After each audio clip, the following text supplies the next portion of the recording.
the first Walt Disney World trip of the Disney Detective in 2021. All that and more on this episode of My Disney Addiction Podcast. Oh yeah. All right.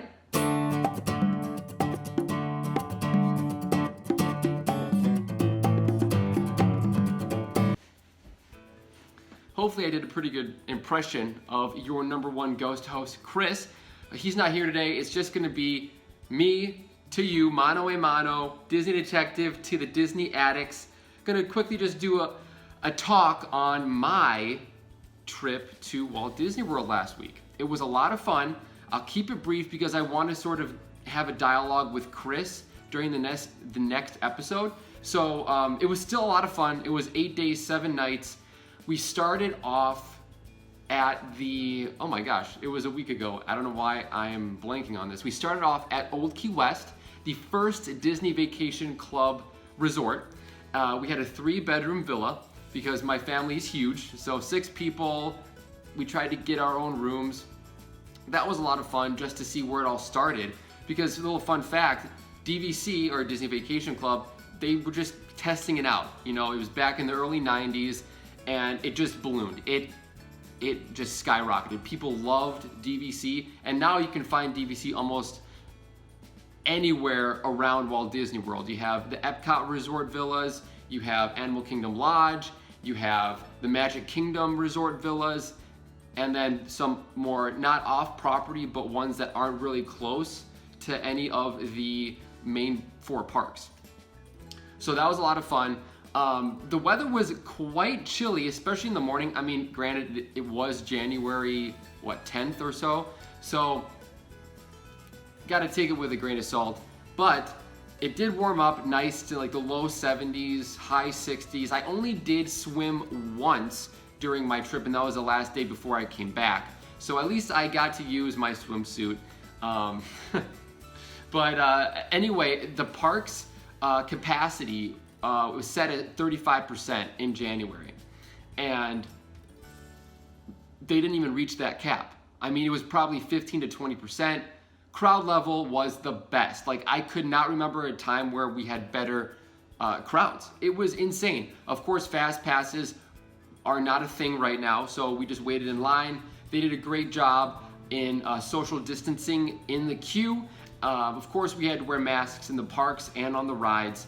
Thankfully, since it was not as hot, it wasn't as unbearable. I mean, granted, it was a little bit of a nuisance, but you could definitely still enjoy your time in the parks with a mask on. Let's see what else we got here.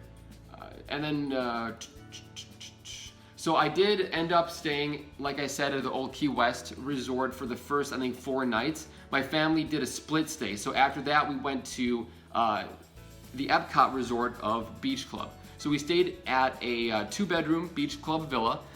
Beach Club is my family's home resort, so it felt like home when we went back. Granted, we only stayed there for 1 night, but it was still a ton of fun.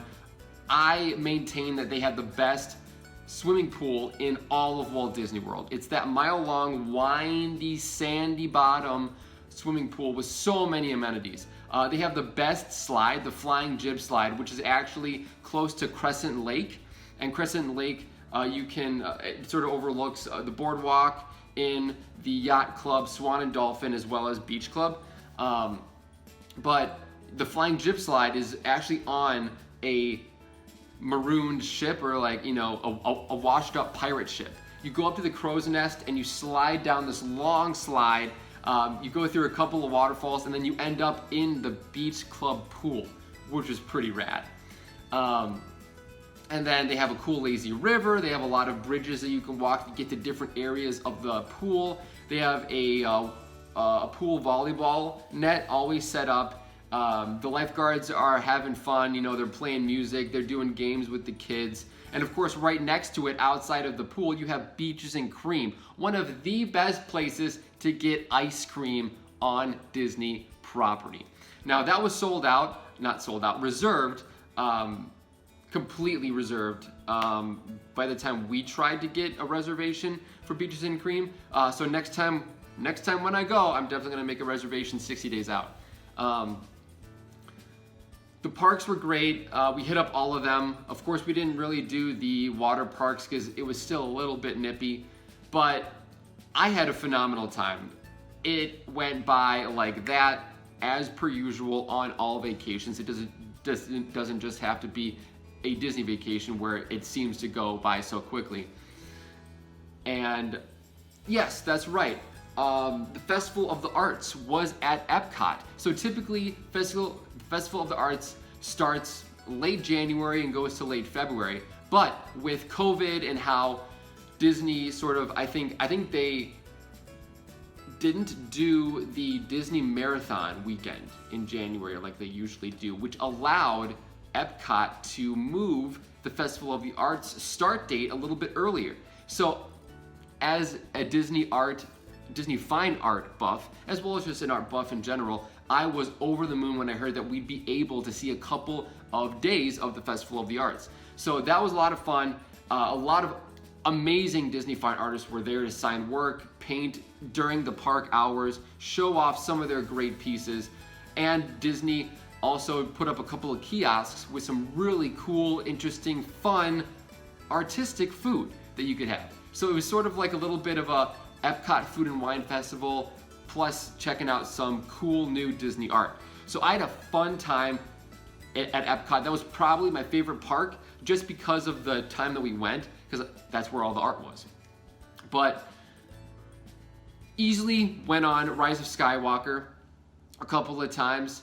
Rise of Skywalker. I'm thinking of the movie. I recently watched it. Rise of the Resistance in Star Wars Land. So we rode that a couple of times. I'm still blown away every time I walk on that ride. Of course, not going to give out a lot of spoilers, but it's literally like you're stepping onto a movie set of Star Wars The Force Awakens. It was, I don't know how Disney Imagineering does it, but they're OG, they're wonderful. Let's see what else. I think that's pretty much it. Of course, I got a couple of nice Disney souvenirs like this ink and paint bowl here. How awesome is that? Got it at a nice discount. It's quite heavy, but I'll definitely show you some more of my haul later on a different episode, maybe just a standalone YouTube video. But it was a lot of fun, guys. You can still have a ton of fun at Walt Disney World with masks and abiding by COVID social distancing practices. So guys, let me know if you are planning on going to Walt Disney World within this year. When do you think that they'll be able to loosen those mask wearing guidelines? Because hopefully by summer, I don't want to see masks in Walt Disney World because that'll just get unbearable. Unbearable with the heat and humidity, just keeping that on your face. But we'll see. All right, guys, thanks so much for watching and listening. It means so much to us. Chris is bummed that he cannot join me today, but don't worry, he will be in the next episode. All right, guys, this is your #1 place to get your Disney fix, and don't forget, I am your Disney detective, your #1 source on all things Disney. Peace.